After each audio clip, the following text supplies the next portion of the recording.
New Zealand cricket team what a performance. সত্যি বন্ধুরা, কেউ যেটা কল্পনা করেনি সেটাই হলো বন্ধুরা আজকের প্রথম সেমিফাইনালে।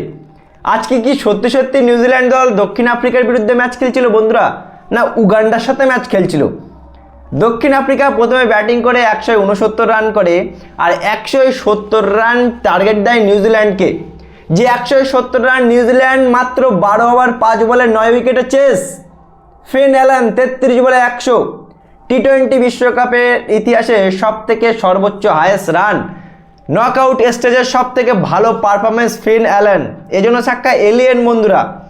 ফিন অ্যালান আজকে যে ইনিংসটা খেলে নিউজিল্যান্ডকে বন্ধুরা ফাইনালে পৌঁছালো, এই ইনিংসটা কিন্তু নিউজিল্যান্ড সমেত গোটা বিশ্ব সবসময় মনে রাখবে যে দক্ষিণ আফ্রিকাকে আজকে গোটা বিশ্বের 99.9%রা বলেছিল যে দক্ষিণ আফ্রিকাকে নিউজিল্যান্ড হারাতে পারবে না।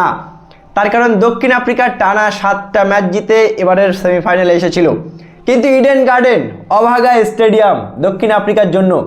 2023 ওয়ানডে বিশ্বকাপেও সেমিফাইনালে অস্ট্রেলিয়ার কাছে হেরে গিয়েছিল বন্ধুরা দক্ষিণ আফ্রিকার এই ইডেন গার্ডেনে।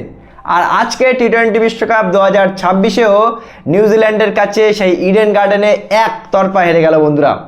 যে নিউজিল্যান্ড দল দক্ষিণ আফ্রিকার সাথে গ্রুপ স্টেজের ম্যাচে হেরেছিল, কিন্তু আজকে একা ফিন অ্যালান আর টিম শেফার্ড মিলে বন্ধুরা যেন ছেলে খেলা করলো। আর আবারও বলতে চাই বন্ধুরা, এই নিয়ে নিউজিল্যান্ডের কাছে টানা 4 বার নকআউট স্টেজে হারলো দক্ষিণ আফ্রিকা। আর দক্ষিণ আফ্রিকা আবারও প্রমাণ করে দিল এ চোকার্স অলওয়েজ এ চোকার্স। দক্ষিণ আফ্রিকা আবারও সেমিফাইনালে চোখ করে গেল বন্ধুরা।